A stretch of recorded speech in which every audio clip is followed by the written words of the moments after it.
sesión 120 queda a disposición de la comisión. El señor secretario dará lectura a la cuenta. Ofrezco la palabra, don Hernán. Señora Presidenta, señoras diputadas, distinguidas invitadas a esta sesión, se han recibido los siguientes documentos. Oficio número 4393 del Ministro de Salud, mediante el cual responde el oficio número 244 de esta comisión e informa sobre la posibilidad de considerar la incorporación del programa PRAIS dentro de las medidas que el gobierno adopte para prestar apoyo en materia de salud mental, atendido al actual escenario de pandemia por COVID-19. Informe elaborado por el profesional de la Biblioteca del Congreso Nacional, señor Guido Williams, titulado Inclusión de información de etnia o raza en documento de identidad, regulación en Bolivia y experiencia peruana. Oficio número 135, de carácter reservado, de la Secretaría General de Carabineros, mediante el cual remite informe de glosa número 36 presupuestaria, de conformidad con lo establecido en la ley número 21.192 de presupuestos correspondiente al año 2020. Oficio número 136, de carácter secreto, de la Secretaría General de Carabineros, mediante el cual remite informe de glosas número 7, presupuestarias de conformidad con lo establecido en la ley 21.192 de presupuestos, correspondiente al año 2020. Por último, oficio número 9.345 del jefe del Estado Mayor Conjunto, mediante el cual informa sobre la situación de desminado en Chile, correspondiente al tercer trimestre del año 2020. Esa es toda la cuenta, señora Presidenta y señoras diputadas.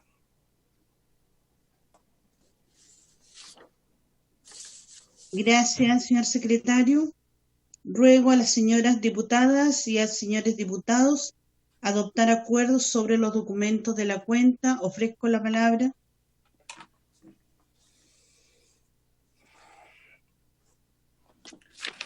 Presidenta, no se ha solicitado la palabra sobre la cuenta. Ofrezco la palabra sobre asuntos varios. Señoras diputadas y diputados. La diputada señora Carmen Gers. Ofrezco la palabra, diputada Gers. Gracias, Presidenta. Quería solicitar la posibilidad de que invitemos a la próxima audiencia al director jurídico del INDH, Rodrigo Busto, para que nos dé a conocer el mapa de violaciones de derechos humanos que el INDH hizo público, a fin de poder integrarlo al informe que va a surgir después de estas sesiones especiales. Gracias, Presidenta. De acuerdo, señora diputada Carmen Gers, haremos la invitación al señor director jurídico del INDH. Ofrezco la palabra. ¿Para qué sesión, Presidenta? ¿Para la próxima o para una subsiguiente? Tendría que ser para la próxima sesión, como lo señala la diputada. Muy bien. El diputado señor Saldívar también está presente en la sesión, Presidenta. Nuevamente ofrezco la palabra en asuntos varios. Si hay algún otro diputado o diputada que esté solicitando. La diputada Carmen Gers. Diputada Gers. Gracias, Presidenta. No, para precisar que la invitación que se haga al director jurídico del INDH sea para que exponga los datos del mapa sobre violaciones de derechos humanos que el INDH publicó con ese objetivo. Gracias, Presidenta. De acuerdo. Señor secretario, no tenemos inconveniente, ¿verdad? No, ninguno, Presidenta. Ya, para que podamos solicitar en los términos que nos señala la diputada Carmen Gers. Así es. Ya. ¿No hay ningún parlamentario solicitando la palabra? No. Ya. Puede pasarlo a la orden del día, Presidente. Ya.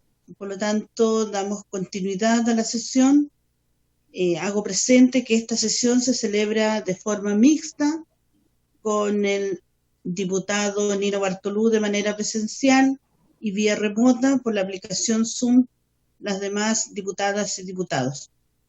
Esta sesión ha sido citada con el objeto de recibir a la señora directora ejecutiva de Amnistía Internacional, señora Anna Picker, para que se refiera al informe de Amnistía Internacional titulado Ojos sobre Chile, violencia policial y responsabilidad de mando durante el estallido social. Asiste acompañada de la investigadora a cargo de la elaboración del informe, señora Pilar San Martín, y la señora integrante del equipo de investigación, señora Loreto Urqueta. Ofrezco la palabra, señora Anna Picker. Muchas gracias, presidenta. Yo voy a hablar ahora muy brevemente, más que nada para dar un poco el contexto. Usted ya señaló quiénes están conectadas conmigo hoy día. Cuando se inició en octubre del año pasado lo que hoy día conocemos como el estallido social, inmediatamente se movilizó a Chile desde nuestra Oficina Regional para las Américas una misión de investigación del equipo de respuesta a crisis para documentar lo que estaba sucediendo en ese momento y especialmente los graves casos de muertes y lesiones graves, incluyendo violencia sexual en el marco del actuar de agentes del Estado para controlar las manifestaciones. En noviembre del año pasado, nosotros hicimos una primera presentación de conclusiones preliminares, pero a partir de eso continuamos en un trabajo que duró casi un año completo para hacer un análisis detallado de antecedentes, y ese es el informe Ojos sobre Chile que presentamos el 14 de octubre recién pasado, es en definitiva el resultado de ese trabajo. También comentarles que además del informe, que tiene más de 100 páginas, es un informe bastante sustantivo, hay una página web, como una especie de plataforma online, que también contiene un muy buen resumen gráfico, interactivo en algunos casos, de los resultados del informe, que también es una manera de enterarse un poco más de sus contenidos, conclusiones y recomendaciones, sobre todo si es que no tienen el tiempo y comprensiblemente de leer las 100 páginas completas del informe. Lo que queremos hacer ahora, le quiero dar principalmente la palabra a Pilar, como ella fue la investigadora principal quien vino a Chile en esa primera misión en octubre y luego en noviembre y que ha estado trabajando durante todo este tiempo, que sea ella quien exponga los principales hallazgos y conclusiones, y al final yo me voy a referir brevemente a las recomendaciones para después recibir todos los comentarios o preguntas que ustedes tengan. Así que si le parece, presidenta, le doy la palabra a Pilar. Sí, ofrezco la palabra a doña Pilar San Martín. Muchas gracias. Bueno, voy a intentar ser breve porque sí nos interesa también que luego nos puedan hacer preguntas y quizás ir a los detalles más técnicos. Pero efectivamente, como saben, este informe es el trabajo de más de un año y quisiera hacer hincapié que en nuestra metodología, además de las entrevistas con víctimas, testigos, abogados, representantes de estas víctimas, defensores de derechos humanos, nos reunimos en esa ocasión con una multitud de autoridades, con el ministro del Interior en aquel entonces, con el general director de Carabineros, con el INDH, Defensoría de la Niñez, etcétera. Pero además me gustaría señalar que este informe está basado en gran parte en información oficial. Amnistía Internacional realizó un total de 14 solicitudes de información y digamos que esta información es la que sostiene muchas de las afirmaciones que estamos realizando.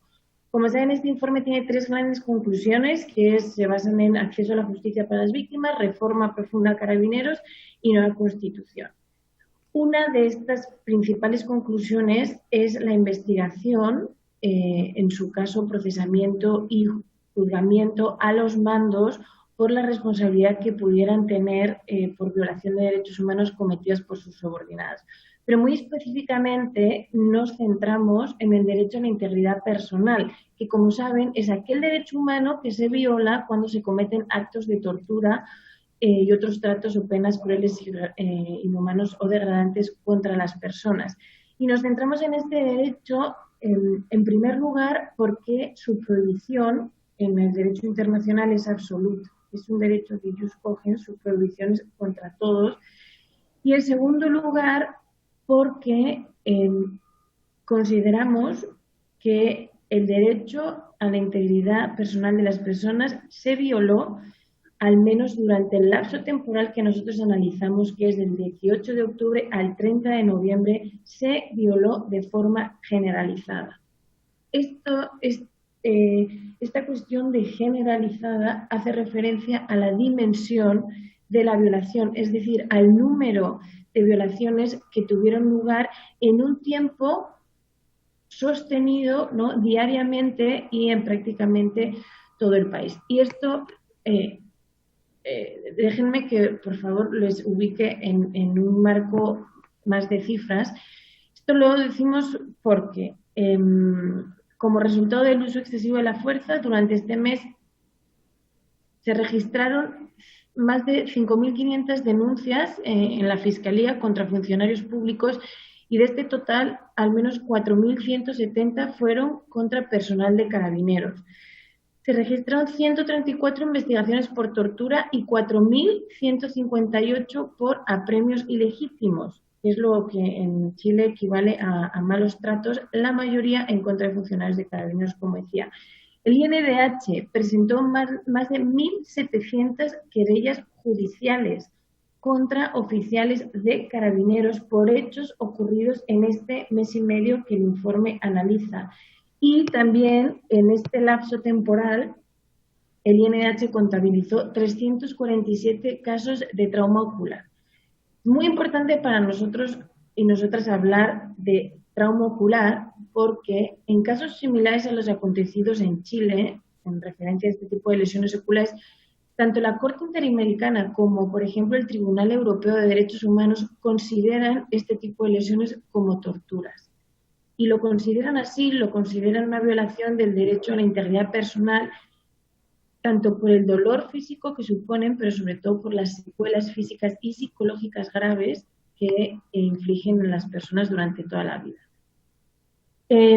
Por último, más de 12.500 personas requirieron atención de urgencia, según cifras oficiales, en un hospital público por incidentes sucedidos en el marco de las protestas. En este mismo lapso, 2.300 funcionarios de Carabineros fueron lesionados. Esta cifra, sin duda, es un indicio del uso excesivo de la fuerza que utilizó la fuerza pública.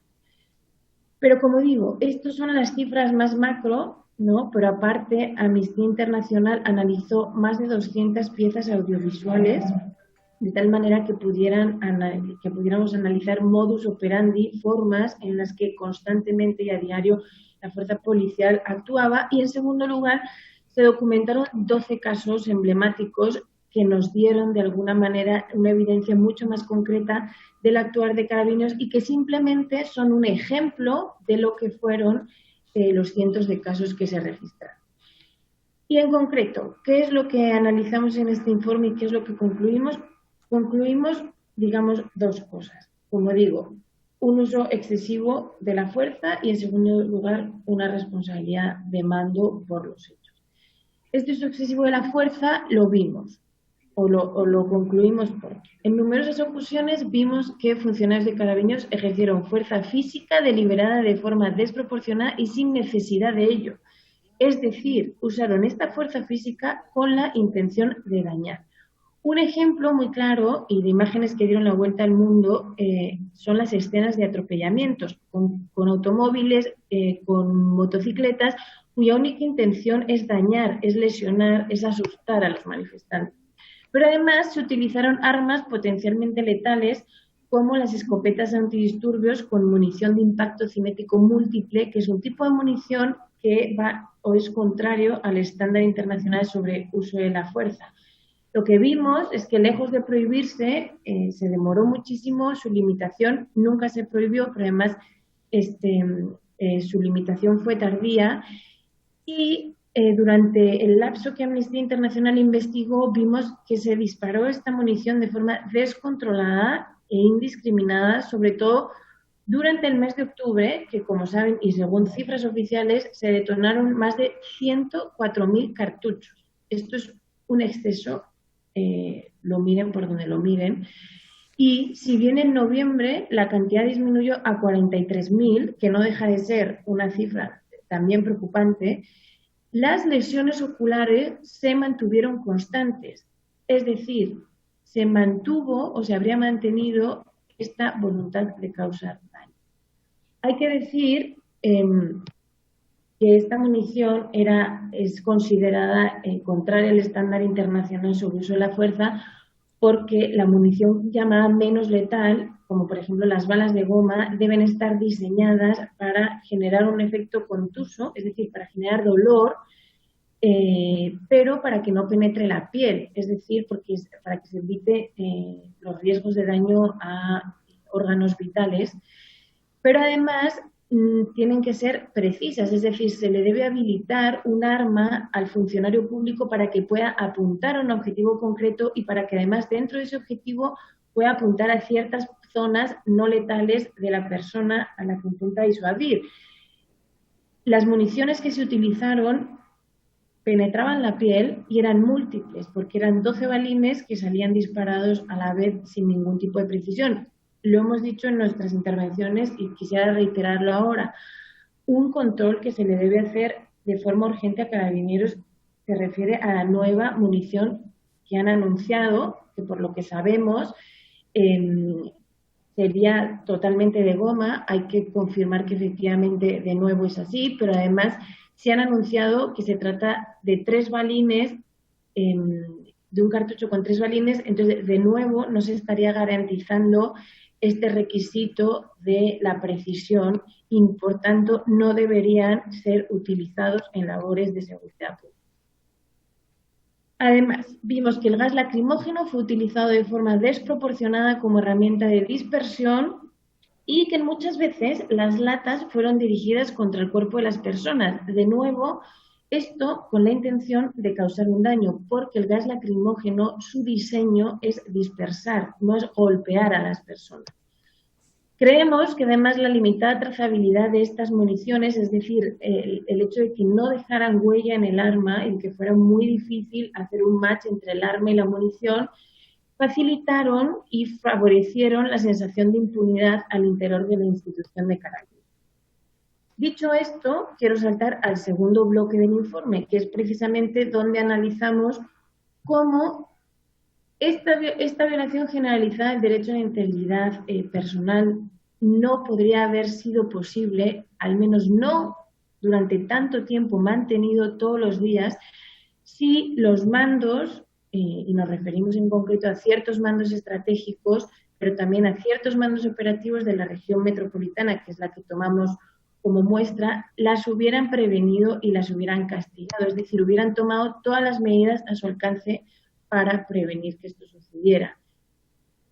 En concreto, en el informe analizamos varias rutas que nos parecen que hubieran sido rutas útiles, hubieran sido rutas eficaces para prevenir estas violaciones. Son decisiones en torno a la munición que se estaba utilizando, las decisiones en torno a los protocolos de uso de la fuerza, las decisiones en torno a la política disciplinaria, a las órdenes respecto al uso de la fuerza que se dieron día con día y a la planificación. En todas estas rutas lo que vimos fue una cadena de omisiones que finalmente consideramos que fueron tantas y en tantas rutas que no pudieron ser otra cosa que omisiones deliberadas. Como saben, el estándar internacional establece que los mandos son responsables por las violaciones de sus subordinados cuando, 1, tenían conocimiento de esas violaciones, 2, tenían el mando efectivo sobre esos subordinados o la competencia, ¿no?, sobre esos subordinados, y 3, cuando, a pesar de tener este conocimiento y esta capacidad, no previnieron las violaciones o no las castigan. Y respecto a lo que concierne a los sistemas de derechos humanos, ambos sistemas, tanto el sistema universal como el sistema interamericano, consideran que cuando se trata de delitos de tortura o de otros tratos o penas crueles, inhumanos o degradantes, una investigación solo puede ser exhaustiva si se investiga también la cadena de mando. Y lo que hacemos en este informe, efectivamente, es analizar, en primer lugar, el conocimiento, es decir, si existían indicios o no de que carabineros sabían lo que estaba, o los mandos estratégicos sabían qué estaba sucediendo cada día. Y lo que vemos es que estos mandos estratégicos, lo que vemos es que estos tres mandos que analizamos en el informe, el general director, el general subdirector y el director de orden y seguridad, como mínimo, supieron día con día de las violaciones que se estaban cometiendo. Y lo sabemos porque tuvimos información oficial que detallaba cómo habían sido las operaciones y qué información posoperativo tenían acceso, y entre ellas había gasto en munición, forma de los operativos, planificación, etcétera. También supimos que, por ejemplo, durante al menos el primer mes, el general director tuvo conocimiento en detalle de las querellas que se estaban presentando por parte del INH, o que tuvieron acceso a diario a informes que les proporcionaban departamentos como el Departamento de Operaciones Policiales o S1. Tuvimos acceso a estos informes donde detalladamente informaban de, entre otras cosas, del tipo de lesiones que funcionarios de Carabineros estaban provocando, entre ellos trauma ocular, a cuántas personas, en qué zonas, etc. En segundo lugar, como digo, analizamos si efectivamente estos mandos tenían un mando efectivo y si tenían la capacidad para efectivamente prevenir estas violaciones, y lo que vemos es que, en primer lugar, Carabineros es una institución netamente jerárquica con naturaleza militar, cuya jerarquía se demuestra en la forma en la que se llevaron a cabo los operativos, pero además lo que vimos es que estos mandos estratégicos también tenían la competencia sobre ciertas materias institucionales, es decir, tenían la competencia sobre la definición del tipo de munición que la institución utiliza, o tenían la competencia sobre la política sancionadora de la institución. A pesar de ello, y voy al punto 3, omitieron su deber en prevenir el daño. 1, por no tomar medidas que evitaran este daño. 2, por no sancionar. Respecto a prevenir, decíamos, demoraron más de un mes, bueno, al menos un mes, en limitar el uso de la munición, cuando ya los lesionados oculares sobrepasaban los 250, nunca llegaron a prohibirla. Prácticamente los protocolos sobre uso de la fuerza no se modificaron y, a pesar de ser sumamente violatorios, sirvieron de excusa constante para justificar su apego a la legalidad. Por ejemplo, analizamos también las órdenes escritas y verbales que fueron emitidas por los mandos estratégicos en el contexto de la crisis durante un mes. Se emitieron 33 instrucciones escritas, de las cuales 4 versaron sobre el uso de la fuerza y 26 órdenes verbales sobre el mismo uso de la fuerza. Todas estas órdenes que analizamos fueron vagas, generales y prácticamente idénticas día tras día, a pesar de que día tras día el número de lesionados continuaba. En términos de planificación de las operaciones, analizábamos que, por ejemplo, aunque se crea una plana mayor nacional, que es este comité extraordinario para asesorar al general director, el modus operandi de las operaciones se mantuvo prácticamente sin cambios durante el periodo que analizamos como Amnistía Internacional. Y respecto a esta planificación, pondré un ejemplo. Solo en el operativo de 8 de noviembre en Plaza Italia, que se llama Intervención Plaza Italia, que fue comandado por el jefe de la zona metropolitana, se dispararon más de 2.000 cartuchos de balines con metal y goma y otros cientos de cartuchos de gas lacrimógeno. En muchas ocasiones, y esto lo pusimos en evidencia en el informe, pero además ya lo ha puesto en evidencia la misma Fiscalía, se disparó de forma indiscriminada en muchas ocasiones y hacia zonas de alta letalidad en otras.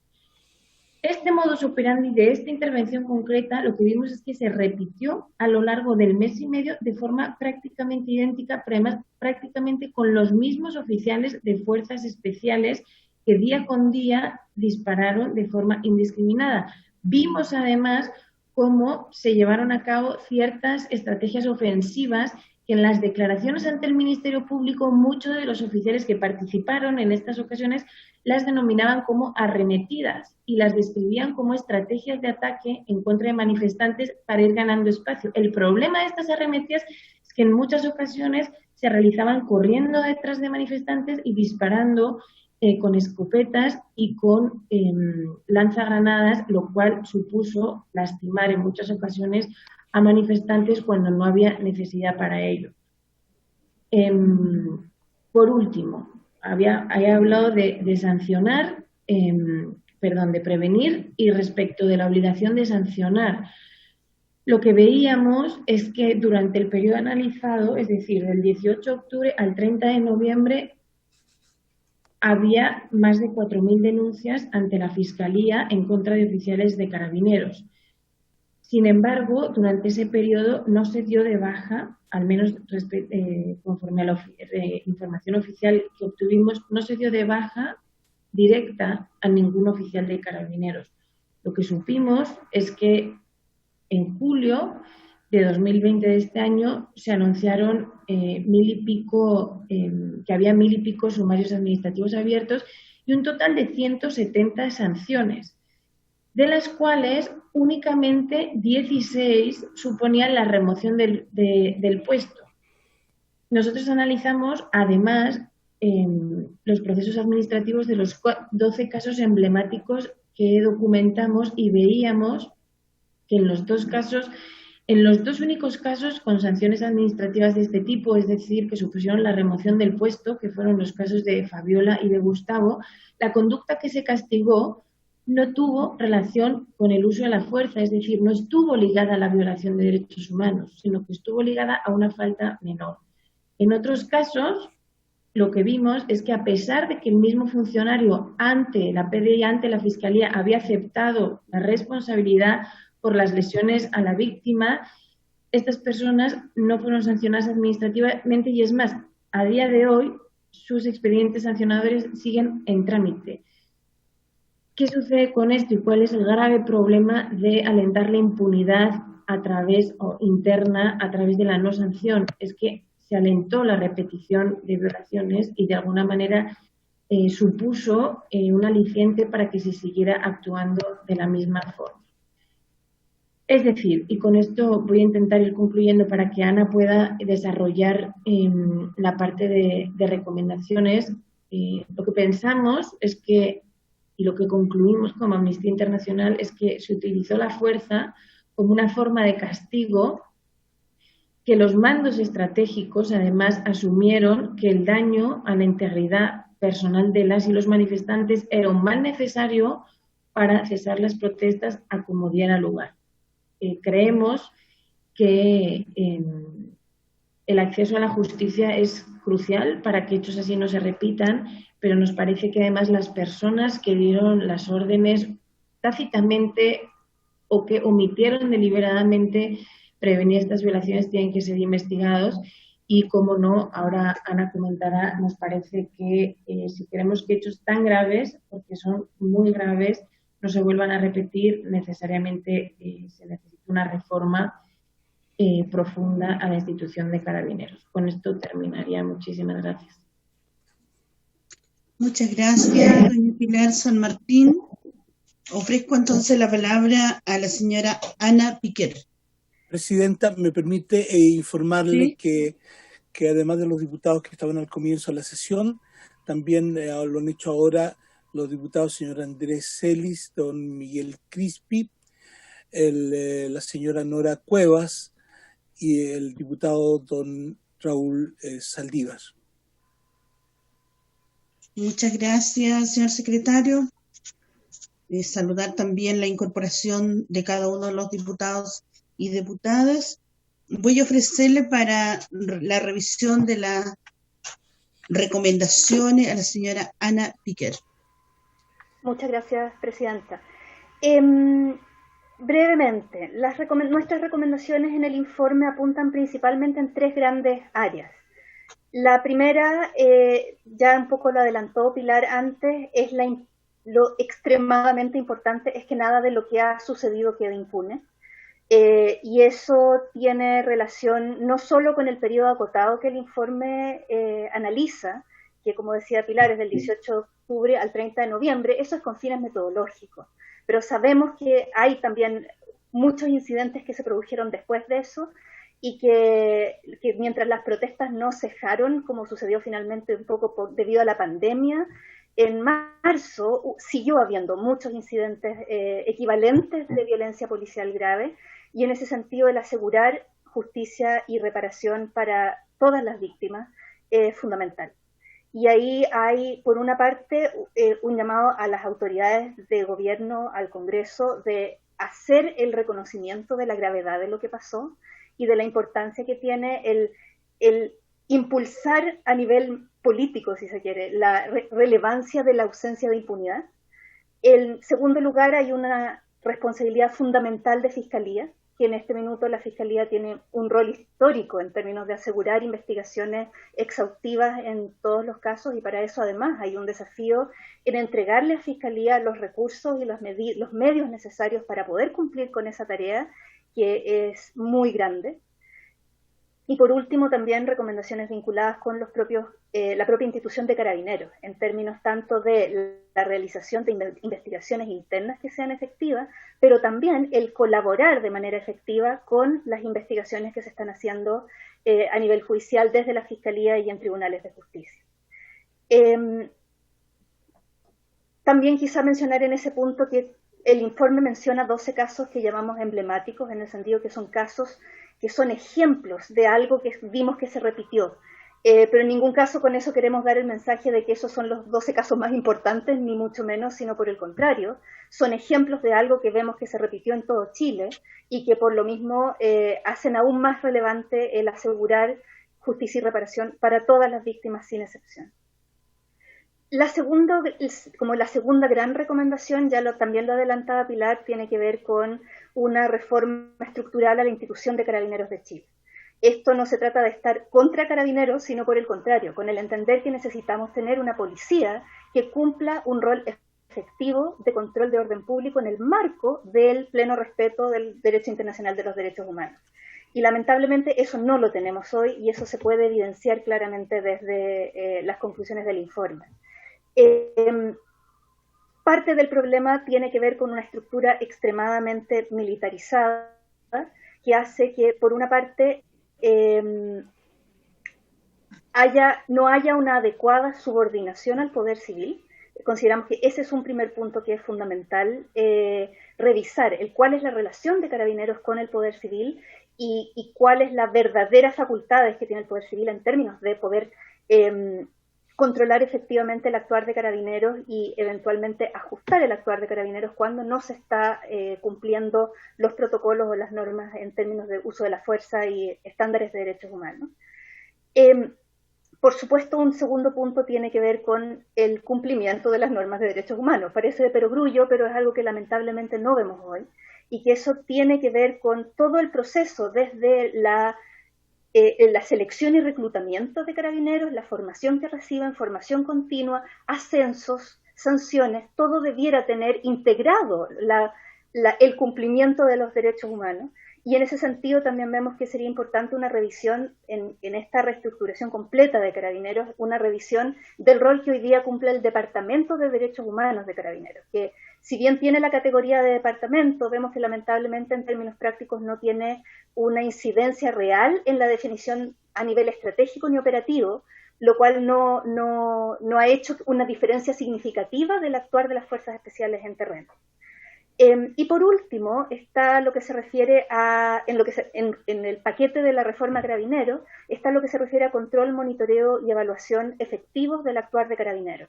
Esto tiene que ver con lo institucional, tanto como mencionaba antes, la subordinación al poder civil, la relación con el Ministerio del Interior y Seguridad Pública, quizá evaluar la necesidad de tener un Ministerio de Seguridad separado que permita tener una vigilancia más especializada respecto de las labores policiales. También un control institucional interno, que como comentaba Pilar, en los hallazgos vemos que no es efectivo en general en las investigaciones internas de Carabineros, y por otro lado, un control ciudadano, y eso tiene que ver también con la revisión de los estándares de transparencia hacia la ciudadanía con las que opera Carabineros, que hasta ahora ha sido de una opacidad muy grande y en que, debido a su naturaleza militar, ocupa el argumento de seguridad nacional para impedir a la ciudadanía acceder a información que podría ser clave para develar ciertos comportamientos que son inadecuados, que son contradictorios con los derechos humanos y que finalmente nadie tiene realmente acceso a esa información. Por último, el tercer gran paquete de recomendaciones tiene relación, de hecho, con el hito histórico que vivimos justamente ayer, y que es la necesidad de avanzar hacia una nueva constitución. Y esto parece no tener una relación evidente, pero tiene dos relaciones que son clave.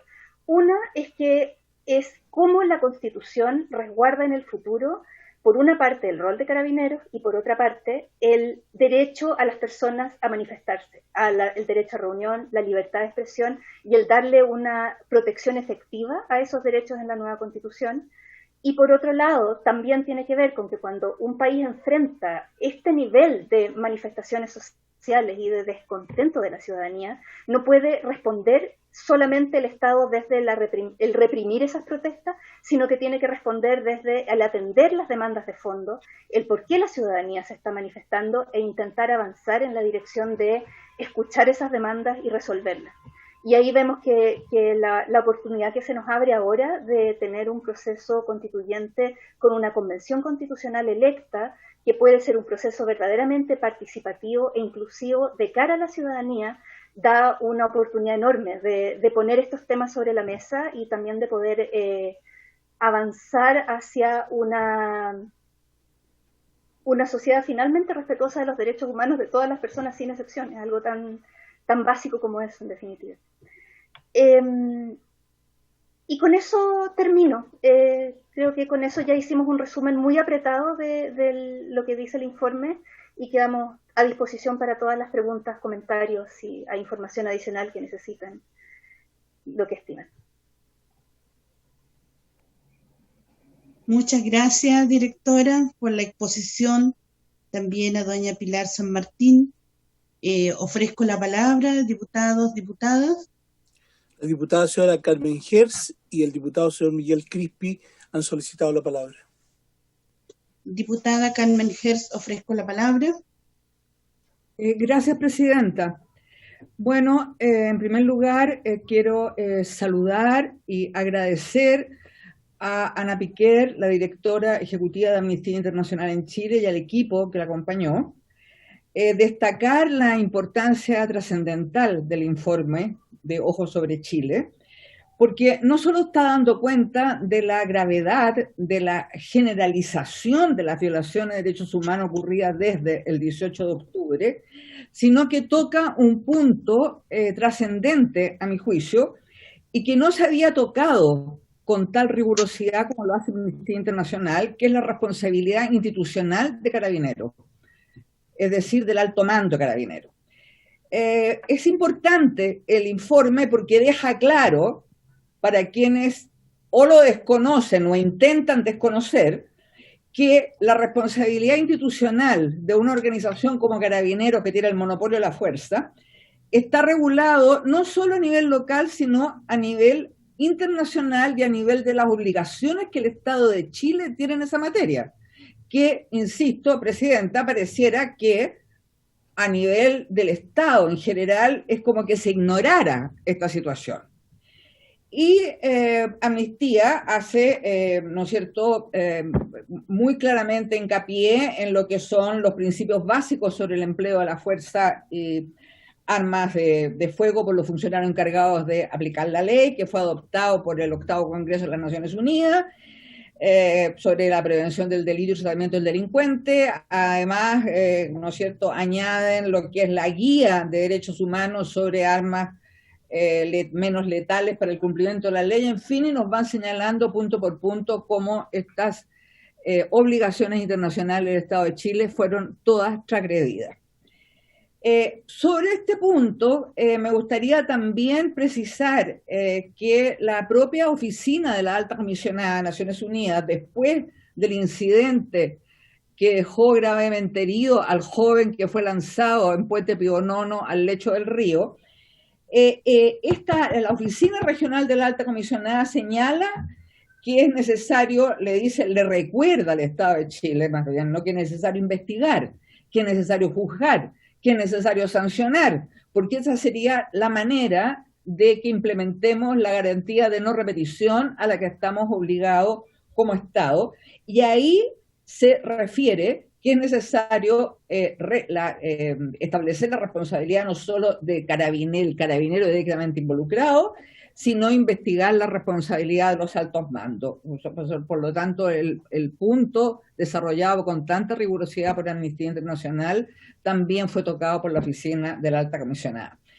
Respecto a una pregunta concreta, yo quisiera, Presidenta, señalar que a pesar de los esfuerzos de los organismos de derechos humanos, incluido, por cierto, Amnistía, ¿no es cierto?, el organismo más importante a nivel global en materia de derechos humanos, presente, para recordarlo, en más de 150 países del mundo, no tenemos cifras sistematizadas para comparar cuál ha sido el comportamiento del Poder Judicial respecto al gran número de civiles que fueron imputados, ya sea porque se invocó la Ley de Seguridad Interior del Estado, o invocaron la ley antiterrorista, o la ley antibarricada, o cualquier otra norma legal, cuál ha sido el número de civiles a los cuales además se les ha aplicado la medida cautelar de prisión preventiva, respecto al número de agentes del Estado formalizados que sabemos, de acuerdo con lo que nos dijo el Ministerio Público en sesiones pasadas y el NDH,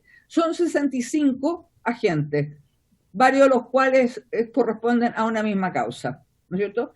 65, y de esos 65, solo 16 expulsados por la vía administrativa de las propias filas policiales. Bueno, esa comparación no la tenemos, no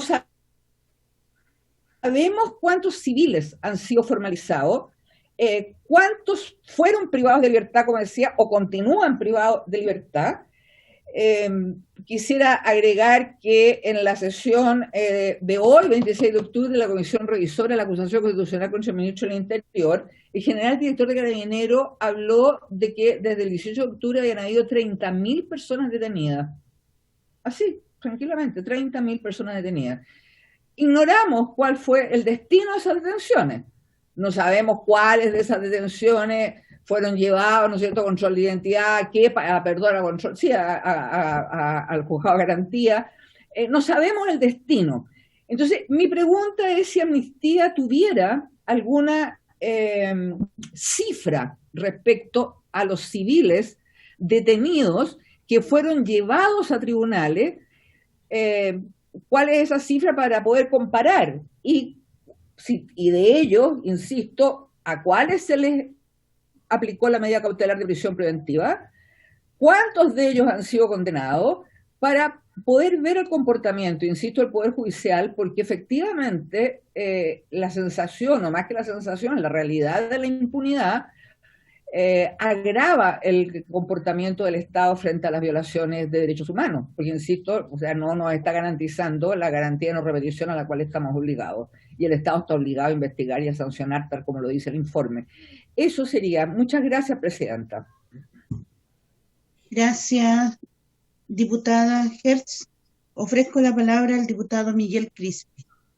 Presidenta, también ha solicitado la palabra a continuación el diputado don Andrés Celis. De acuerdo. Gracias, Presidenta.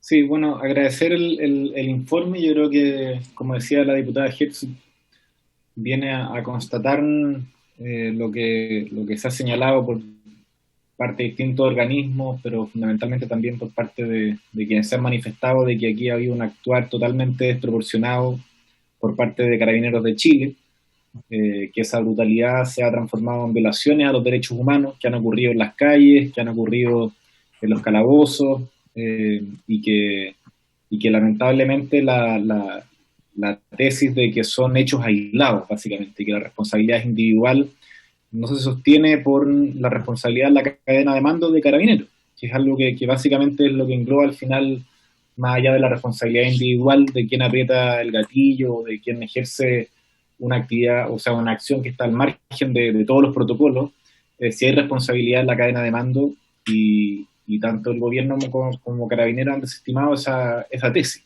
Y cada uno de estos casos se han tomado aisladamente, pero lo que podemos ver es que no son casos aislados, sino que hay un actuar reiterado en relación a violación a los derechos humanos. Yo agradezco el trabajo, el informe, y quisiera preguntar en relación a las conclusiones que se presentan, si se pudiera profundizar en relación al actuar de Carabineros en relación a investigaciones internas y a la colaboración con la justicia, porque ahí lo que se señalaba era, se habla de una investigación internas efectivas y de colaborar de manera efectiva con la justicia. Quisiera preguntarles como, ¿qué significa eso? ¿Qué es una colaboración efectiva tanto hacia dentro de la investigación como hacia los tribunales de justicia? Porque si no es muy difícil generar sugerencias concretas para modificar las instituciones. Entonces yo creo que ahí hay un tema bien relevante también en un momento en que Carabineros de Chile tiene muy poca legitimidad y que pareciera ser una institución poco controlada, o sea, tanto por el gobierno, porque parece que Carabineros hace lo que quiere, y también por la sociedad civil. Entonces quisiera preguntarles ahí, precisar en relación a estándares internacionales, ¿qué significa una colaboración efectiva con tribunales y también al interior de las mismas investigaciones que inicia Carabineros de Chile dentro de la institución? Eso, muchas gracias. Gracias, diputado Miguel Crispi. Ofrezco la palabra al diputado Andrés Celis. Ahí está. Gracias, presidenta. Bueno, un saludo a todas las invitadas, a mis colegas, por cierto. Yo quería hacer una pregunta por su intermedio, presidenta, y quiero leer algo para ser bastante estricto en lo que voy a señalar, porque no es de mi autoría, pero sí lo comparto. Esto es una reflexión o una carta que hizo su oportunidad el ex general Cienfuegos. Y dice, por último, y aprovechando la instancia, ¿tienen los policías, carabineros, derechos humanos? Y aquí habla, insisto, el ex general director de Carabineros, Alberto Cienfuegos Becerra, sobre este tema. Voy a leer esa parte más breve para que me puedan responder, por favor, qué es lo que hacemos frente a lo que yo voy a exponer. En general, quien comete violación a estos derechos es el Estado, a través de sus agentes, entre otros los policías. Esta corriente es la más usada en el derecho internacional. Los particulares, al usar la violencia en contra de los policías, no cometen violación a los derechos humanos, sino delitos que deben ser perseguidos por el Estado, aplicando la legislación propia de un Estado de Derecho y la participación de un órgano o de órganos competentes como la policía, fiscales, jueces, etc. En cambio, si la violencia o los delitos son cometidos por los policías en contra de particulares, es el Estado, a través de sus agentes, quien está violando los derechos humanos. Y ahora viene la parte que me interesa. Sin embargo, hay ocasiones en que el Estado sí puede cometer a los derechos humanos o violación a los derechos humanos de los policías. ¿Cuándo? Y esta es la pregunta que yo le quiero hacer a Amnistía, si ustedes consideran que el Estado de Chile ha cometido violación a los derechos humanos a los policías, a los funcionarios. Porque eso es lo que yo extraño del informe. Por ejemplo, cuando no se les provee del equipo adecuado para controlar los desórdenes públicos, o cuando no están capacitados para enfrentarlos, o si reciben órdenes que los pongan en peligro. Ahora, si un policía es víctima de violencia y no hay persecución diligente de los responsables, podría existir violación de derechos humanos en perjuicio del funcionario, como persona, no como cuerpo colegiado. Entonces, la pregunta directa mía es, ustedes, dentro de los antecedentes que analizaron, ¿pudieron detectar algún elemento en que el Estado haya violado los derechos humanos de los policías como personas? Porque si fuera así, tendríamos que saber de qué carecen, si han tenido algún daño psicológico, si es que han tenido un daño a su salud, a su integridad física, si le ha faltado capacitación, si le ha faltado el descanso debido, si le ha faltado equipamiento, etcétera. Y eso me parece que es fundamental, porque también entraríamos a discutir el tema de la reparación de aquellos funcionarios en que el Estado le haya violado su derecho humano. Gracias, presidente. Gracias, diputado. Ofrezco la palabra a la señora directora ejecutiva de Amnistía Internacional, señora Ana Piquer para que pueda responder. Muchas gracias, presidenta. Por su intermedio, yo voy a responder en este momento las preguntas de la diputada Hertz y la pregunta del diputado Celis, y ahí le voy a ceder la palabra a Pilar y Loreto para que complementen lo que preguntaba el diputado Crispi y también en parte el diputado Celis. Respecto de la pregunta de la diputada Hertz, que se refiere a las personas que han sido imputadas de delitos en el contexto del estallido social.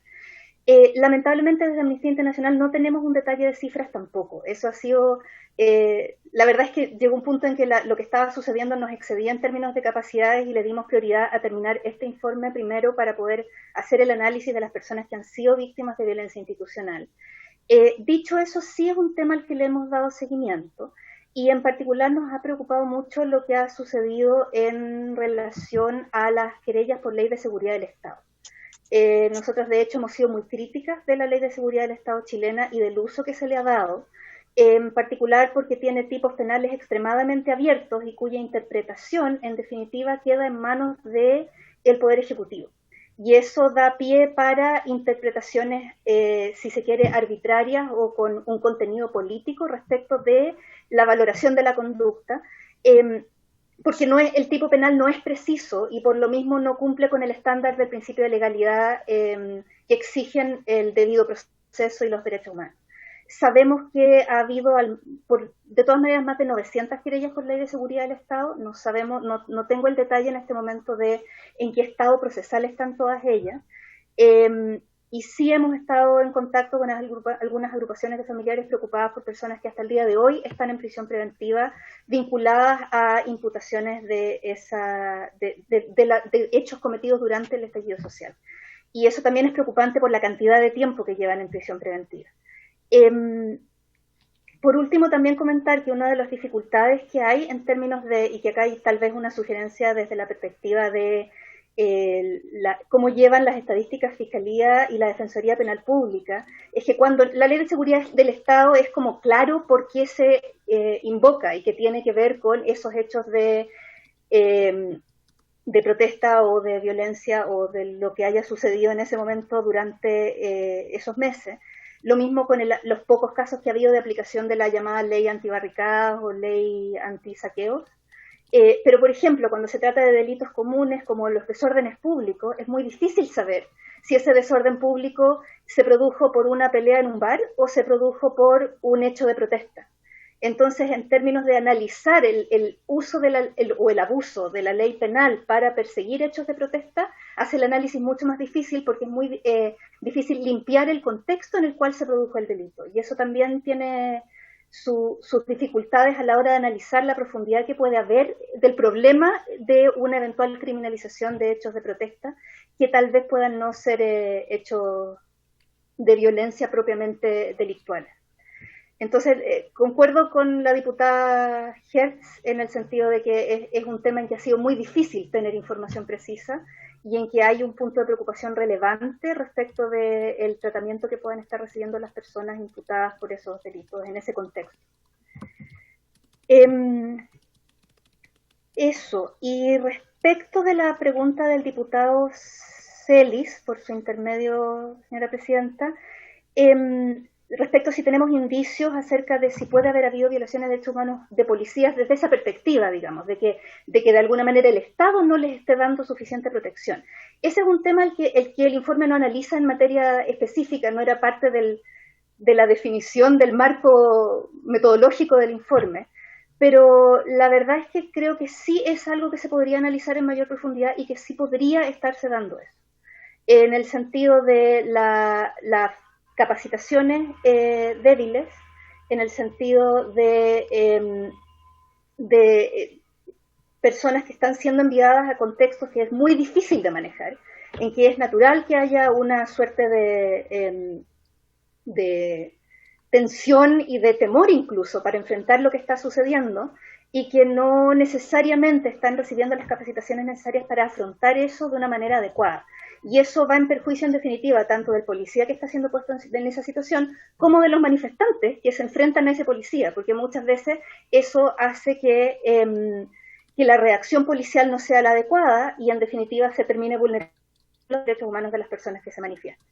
Es importante decir sí que eso en ningún caso exime en el sentido de la responsabilidad del Estado en cuanto a los derechos humanos de los manifestantes tampoco. Eso no puede justificar que esos hechos de violencia se hayan cometido, pero no podemos descartar que también se haya producido algo desde esa perspectiva y creemos también que por eso es tan importante la reforma a Carabineros a nivel muy profunda, porque también tiene que ver con los procesos de selección y formación que integren los derechos humanos, que integren las herramientas adecuadas para ejercer su labor de una manera apropiada, con respeto a las personas, por ejemplo, que se manifiestan cuando están en labores de control del orden público, sin que ponga en peligro ni a las personas que se manifiestan, ni a los propios policías. Eso, ahí, Presidenta, le cedo la palabra a Pilar por si quiere complementar algo de eso último y seguir con la pregunta del diputado Crispi. Ofrezco la palabra entonces a doña Pilar. Gracias. Para que pueda responder. Sí, más bien pasaría a responder al diputado Crispi respecto a la cooperación de Carabineros, tanto en términos de investigaciones penales como sumarios internos.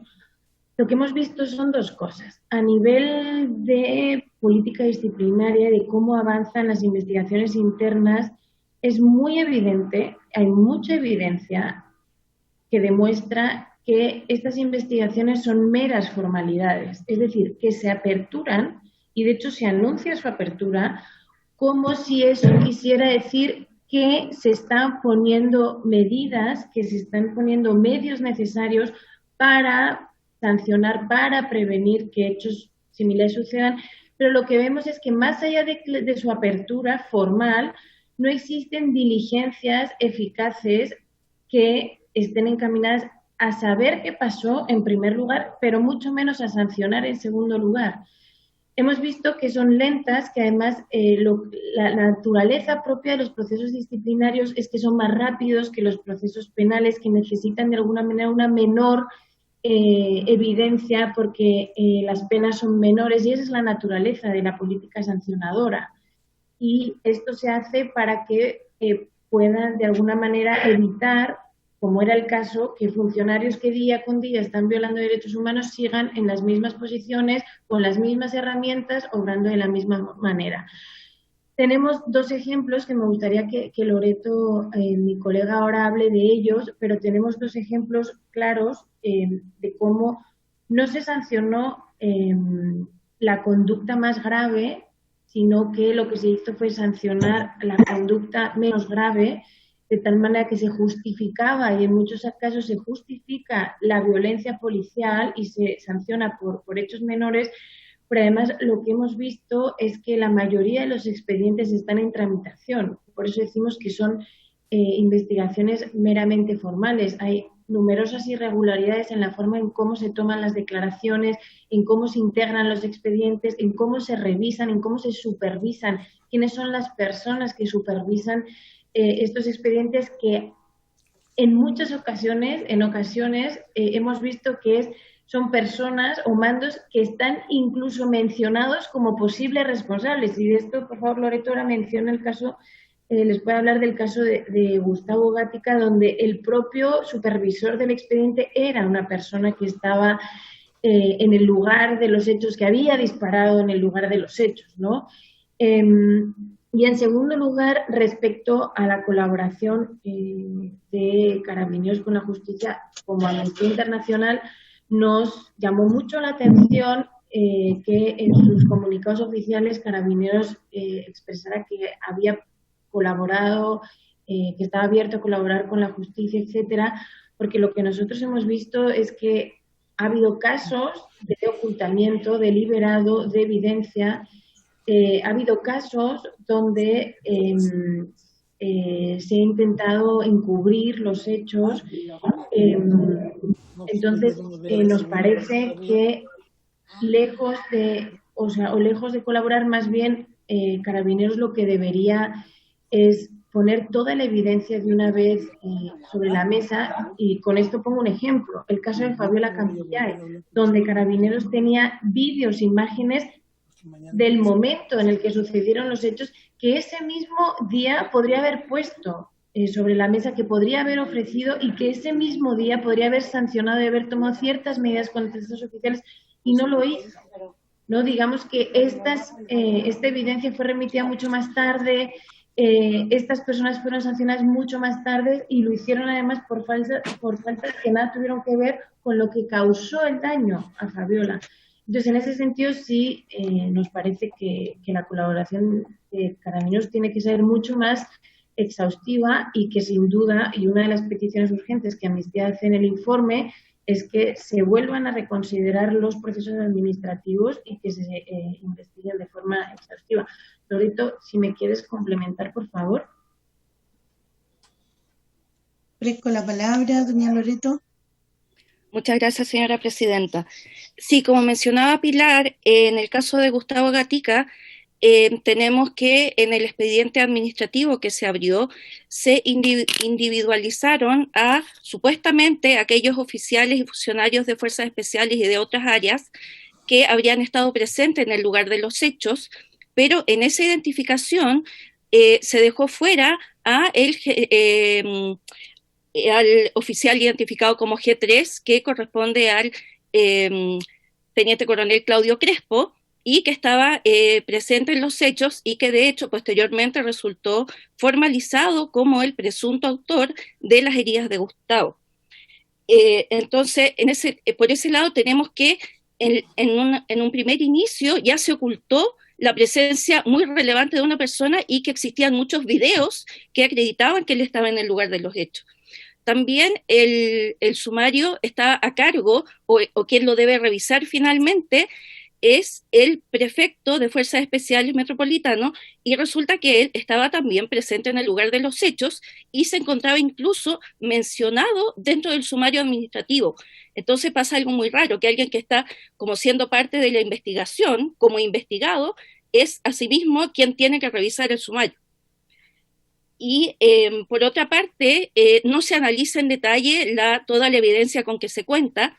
Esto en general de los sumarios, no solo en el caso de Gustavo, en general se ve que en las interrogaciones que hace el fiscal interno de Carabineros que está a cargo del sumario, repite las mismas preguntas calcadas a un funcionario y otro. Las respuestas de los funcionarios tienden a ser muy similares y el fiscal no profundiza más allá, es decir, no trata de llegar a la verdad de lo que realmente ocurrió.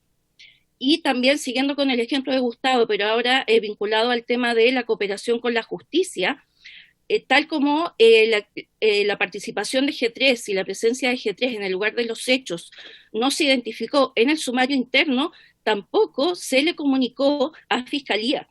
A Fiscalía se le dio un listado de 8 funcionarios que habrían estado presentes en el lugar de los hechos por Carabineros de manera formal, diciendo estos son los 8 funcionarios que utilizaron su escopeta antidisturbios ese día, y G3 no estaba dentro de esos funcionarios. Y la Fiscalía, por informaciones propias y por la investigación de la PDI, pudo determinar que el teniente Crespo sí estaba presente, y en definitiva su relevancia fue tal que es el único formalizado por los disparos a Gustavo Gatica en este momento. Y esta tendencia de los sumarios administrativos se repite en todos los otros casos que pudimos revisar, la verdad. Eso por mi parte, señora presidenta. Muchas gracias.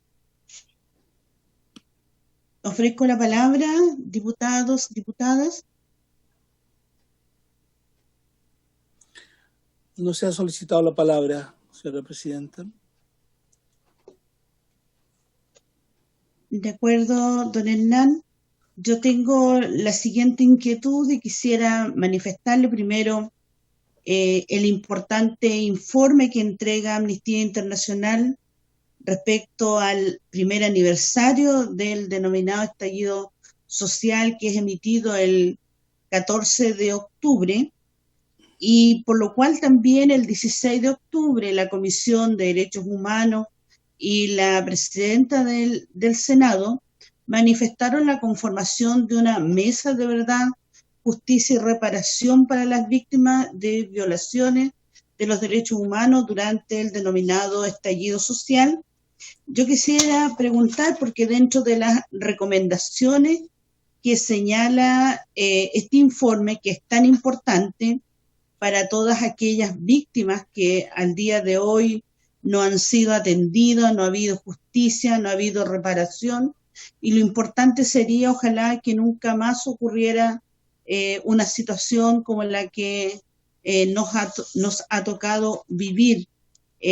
Creo que esta comisión, a través de las diversas sesiones en el itinerario y la aceptación que nos envió el diputado Miguel Crispi, ha permitido poder conocer en muchas de aquellas y cada uno de los aportes que han hecho los diputados, las diputadas. Por lo tanto, ha permitido ir revisando de cómo se violentaron los derechos humanos en el estallido social, y por lo tanto también ¿a qué creen ustedes que el gobierno al día de hoy todavía no tiene ningún pronunciamiento respecto a conformar esta comisión de alto estándar que permita el encontrar la verdad, la justicia y reparar a todas aquellas víctimas que han sido violentadas en sus derechos, donde hay una cantidad de personas que también en los informes y en las audiencias que nos señalaron han habido tortura, donde también tenemos una cantidad de personas que han sido víctimas y que finalmente no han sido muchas de aquellas atendidas en ninguna de aquellas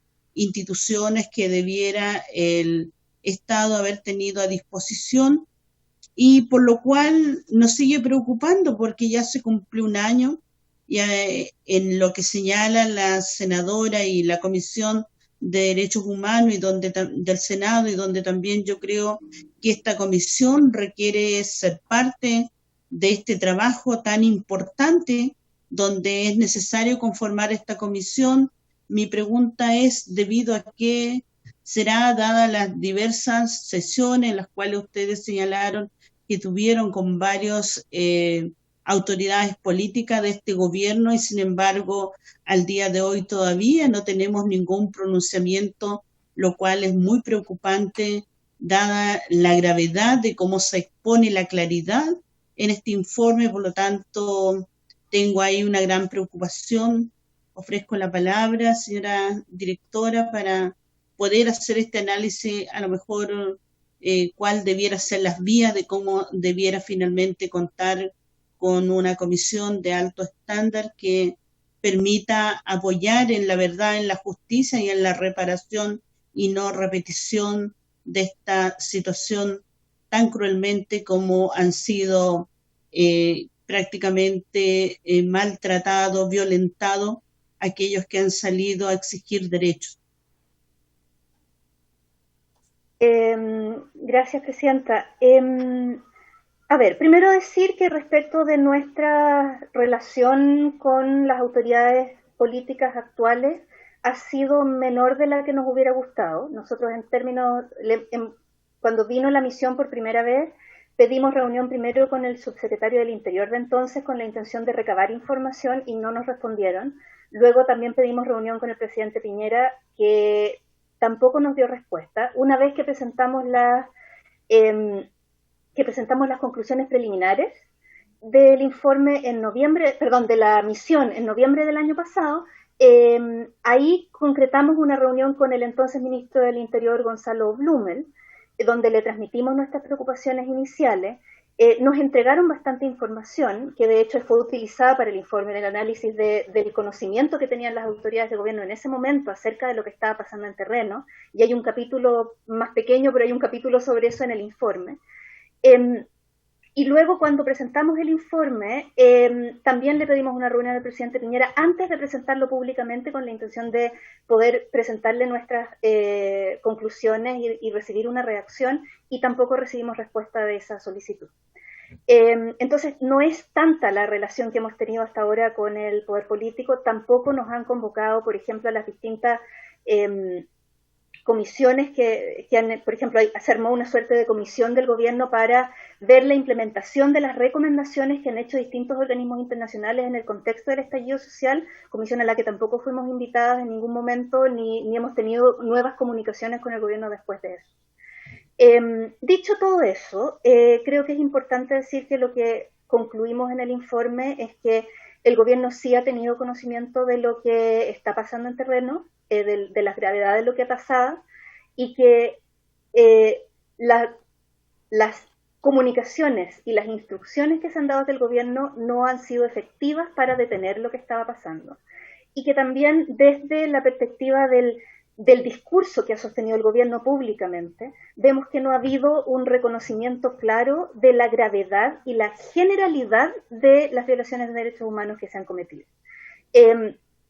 Hay un discurso muy consistente de un respaldo ciego a Carabineros, que con esto no quiero decir que nos vayamos todos contra Carabineros, porque no se trata de eso, pero sí de que el apoyar a Carabineros no puede ser completamente sin ninguna crítica o sin ningún cuestionamiento, sino por el contrario.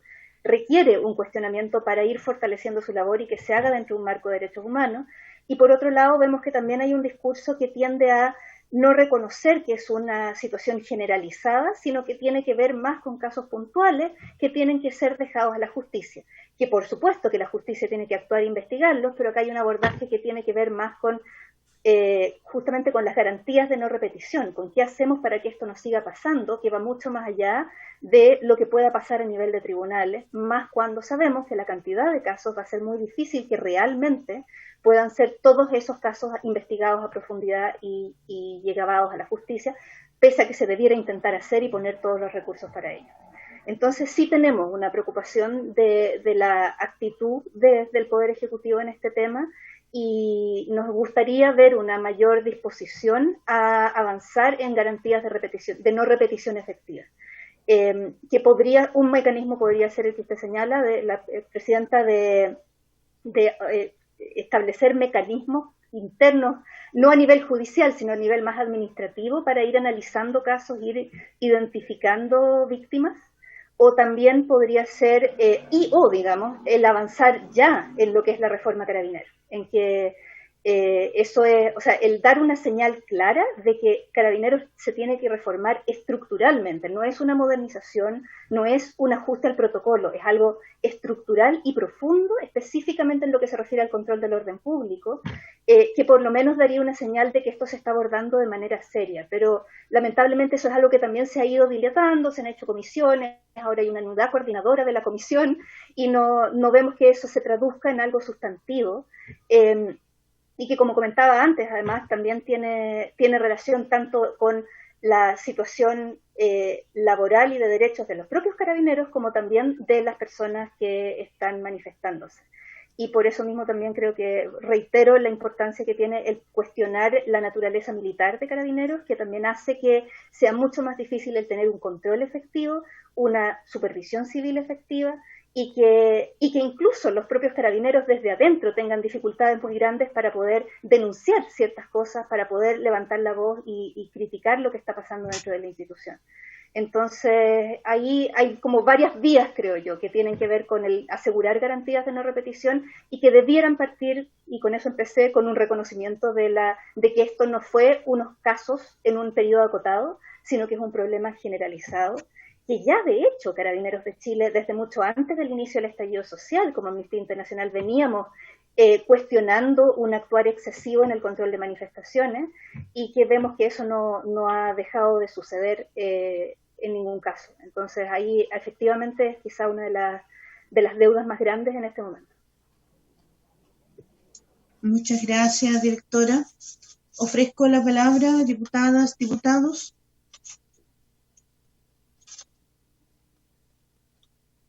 Don Hernán, ¿me puede colaborar? Presidenta. Sí. El diputado Bartolú está solicitando la palabra, señora presidenta. Ofrezco la palabra, diputado Nino Bartolú. Gracias, presidenta. Saludos a las invitadas. La verdad es que cuando escucho a las personas que están en estos organismos internacionales, que vienen supuestamente en algún momento a Chile a mirar qué es lo que pasó, después de ver imágenes. Yo no sé si ellas vieron las imágenes ahora de las personas que estuvieron manifestándose, que la controversia que tenemos nosotros es prácticamente que grupos más de izquierda hablan de una protesta pacífica y grupos más de derecha hablan de una revuelta de destrozo generalizado. Entonces, aquí Carabineros tiene que intervenir. Y la pregunta del millón, cuando ustedes hablan específicamente que hay que reconvertir Carabineros, y que de verdad muchos parlamentarios hablan de que ellos tienen el uso de las armas, pero no las ocupan. La verdad que yo no he visto pistolas disparando. Y no sé si ellos vieron imágenes de Carabineros, ¿cierto?, siendo apedreados por cientos de jóvenes, ¿no es cierto?, que eran 5 carabineros que trataban de subirse a un bus, que estaban con los escudos, que no podían, ¿no es cierto?, subirse al bus porque no podían doblar las rodillas para subirse, sin embargo tenían que protegerse con los escudos por la cantidad de la lluvia de piedra, o han visto imágenes de la cantidad de piedra que están en las calles. Entonces la verdad que si nosotros queremos, o decimos que a Carabineros se le entrega, ¿no es cierto?, casco, escudo, polaina, para justamente recibir los peñascazos, los piedrazos. Entonces, la verdad que el sentido que pienso yo, bueno, ¿y para qué va Carabineros al sector? Deberían dejar que cada uno haga lo que sea. Y que de verdad que los fiscales vayan, ¿no es cierto?, y miren a quién detienen, porque Carabineros detiene cientos de personas que lamentablemente las imágenes a lo mejor que capturan para poder presentarlo ante un juez de garantía no son suficientes para poder, ¿no es cierto?, cobrarle hasta los daños. Pero indudablemente que aquí si nosotros seguimos como diciendo que Carabineros es por ser malos con los jóvenes que se van a manifestar, la verdad que yo pienso hoy día, por ejemplo, que Carabineros, sus cuarteles están siendo lanzados bombas molotov, piedras, palos y cuánta cosa, y Carabineros no hace nada, ni siquiera sale afuera. Imagínense un civil, cómo se defiende un civil ante este grupo humano que cree, ¿no es cierto?, que tiene supremacía sobre el resto de la sociedad. Entonces, ¿cómo se defiende la sociedad en sí? Si nosotros no vemos todos los problemas. Yo sé que está la manifestación, que el derecho, está en la Constitución nuestra hoy día, que se va a cambiar, ¿no es cierto?, a corto plazo. Pero, ¿qué hacemos para poder sobrevivir todos? En Arica tengo un familiar, ¿no es cierto?, que está en la rotonda Tucapel, que es como la Plaza de Italia aquí de Santiago, y que se la tomaron y bueno, le destruyeron todo el negocio y quedó. No tiene nada que hacer, destruido. Y además, como tiene el nombre del diputado, entonces a lo mejor fue peor. ¿Cómo se defiende uno? Eso es lo que uno le trata de pedirle a estas personas que llegan acá y que están buscando los derechos, pero los derechos de todos, para que todos nosotros podamos convivir de verdad. Nosotros estuve en un programa de televisión y una de las personas que es de izquierda dijo, yo el 18 de octubre estuve afuera en la calle y todo. Bueno, el problema es que nosotros no podemos salir a la calle. Ese es el problema que está pasando aquí en Chile, y si no le ponemos atajo no sé para dónde va. Yo me alegro que ayer, ¿no es cierto?, haya existido este plebiscito para poder determinar, ¿no es cierto?, si sigue la Constitución o se cambia. La gran mayoría de los votantes dijeron que se cambiaba, perfecto. Ese fue un trato que se hizo para la paz de los chilenos. Ojalá que esto se cumpla, pero tratemos de ayudar todos, tratemos de colaborar todos, porque si no, no sé para dónde va a salir. Yo creo que hoy hay una luz de esperanza, ¿no es cierto?, con esta alta votación que tuvo el cambio de la Constitución, y bueno, y esperemos que la Constitución se mejore y que la gente no salga a romper, porque protestar puede salir a la calle, no hay ningún problema, si el problema son los daños que se producen y que al final nadie paga. Y la persona que sufrió los daños, bueno, los sufrió nomás, perdió nomás. Así que me gustaría escuchar de parte de ellos que indudablemente que esto tiene que ser tratado en los tribunales de justicia, pero también vienen, ¿cierto?, a tratar de poner más presión sobre el sistema, porque también inducen a temor. Así que me gustaría escucharla bajo este punto de vista, de que Carabineros tendría que no ir, o colocarle más equipamiento para que le tiren piedra y bueno, y todos se diviertan con ellos. Entonces no tiene ningún sentido. Gracias, Presidenta. Gracias. Ofrezco la palabra si se puede contestar la pregunta y el análisis que hace el diputado Nino Bartolú. Sí, gracias, Presidenta. Voy a empezar yo con una parte y luego le voy a ceder la palabra a Pilar para que complemente también con algunas normas de estándares internacionales. Primero me quiero desmarcar un poco de la idea de qué opinan personas de izquierda o derecha. Desde Amnistía Internacional somos una organización independiente e imparcial de cualquier credo político, religioso o de cualquier tipo, y tenemos altos estándares en términos de resguardo de nuestra imparcialidad y de mantener los mismos estándares de análisis en todos los países. De hecho, la misma Pilar ha formado parte de misiones que han estado en países como Nicaragua, Venezuela, en que hemos sido tanto o más duros que lo que estamos siendo hoy día con lo que ha sucedido en Chile. Entonces, no se trata, y quiero inmediatamente desmarcarme de esa lógica de izquierda o derecha en el análisis. Y también aclarar que nunca hemos dicho que Carabineros de Chile nunca pueda hacer uso de la fuerza, ni ninguna policía en ninguna parte del mundo.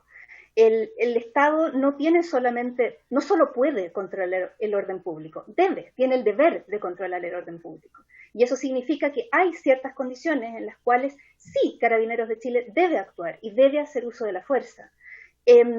Lo que nos preocupa, un primer punto, es que en Chile, con frecuencia, y esto lo vemos incluso de antes del estallido social, no se hace una distinción entre las personas que se están manifestando pacíficamente y quienes puedan estar cometiendo hechos de violencia, que con frecuencia, y eso lo vemos desde la observación, somos una organización internacional, pero tanto Loreto como yo somos chilenas y vivimos en Chile, y tenemos también esa mirada crítica de que muchas veces no se aísla a quienes están cometiendo hechos de violencia, sino que se ataca para disolver la manifestación completa sin proteger a las personas que lo estaban haciendo de manera pacífica y por tanto ejerciendo su derecho.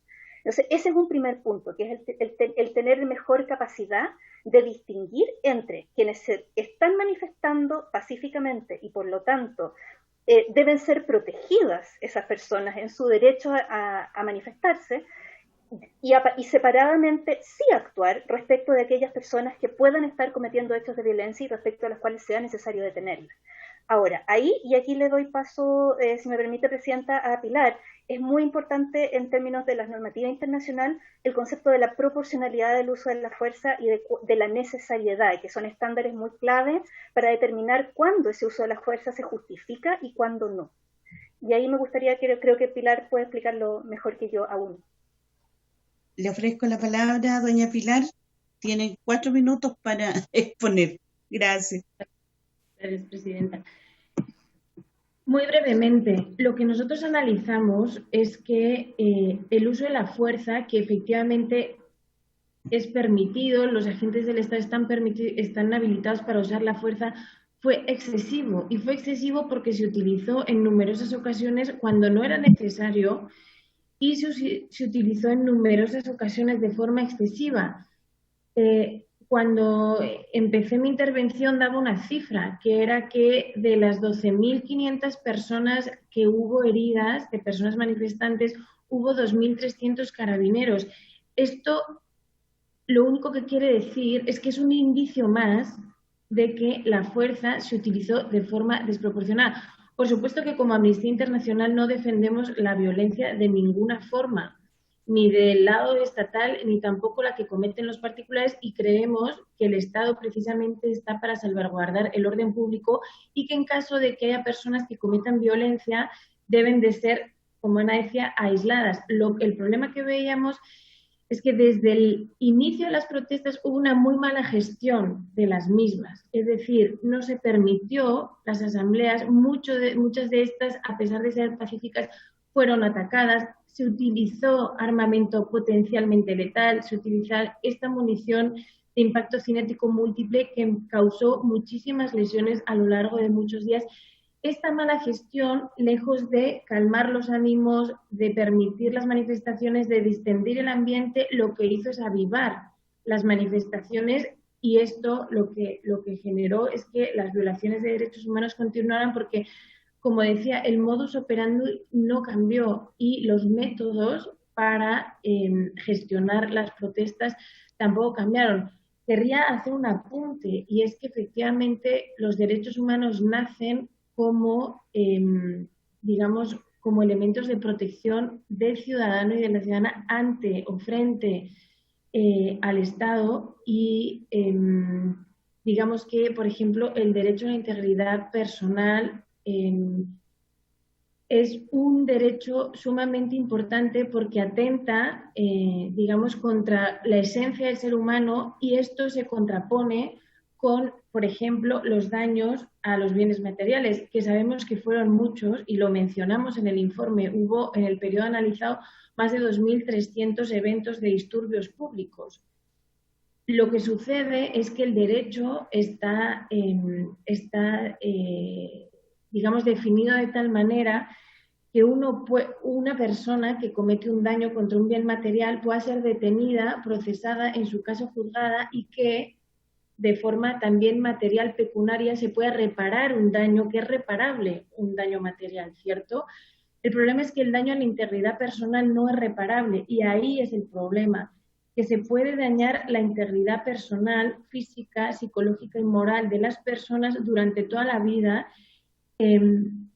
y eso no tiene justificación porque no hay forma pecuniaria ni de ninguna forma que el Estado pueda reparar. Hay formas de reparación simbólica, hay formas de reparación pecuniaria, pero lo que quiero decir es que ese es el sentido de proteger este derecho que tiene que ver con la vida y con la integridad de las personas. Por último, solo volver a remarcar que pensamos que precisamente, como decía el señor diputado, nos parece que para que efectivamente hechos como los que estamos comentando no se repitan, sí es necesario que haya una profunda reforma de Carabineros que pasa precisamente por tener mayores controles. Un ejemplo de ello es que se haya aprobado de nuevo munición que es dañina, a pesar de todo lo que hemos vivido a lo largo de un año, a pesar de ver que la munición múltiple es dañina. A día de hoy seguimos con unos carabineros que no están ejerciendo un control adecuado sobre la munición que se ejerce contra las personas y que puede generar daños y secuelas físicos y psicológicos por toda la vida. Muchas gracias, señora presidenta. Muchas gracias. Quiero agradecer a la directora ejecutiva de Amnistía Internacional, también a las investigadoras, a cada uno de los diputados y diputadas. Habiéndose cumplido el objeto de la sesión, esta se levanta. Gracias, señor secretario.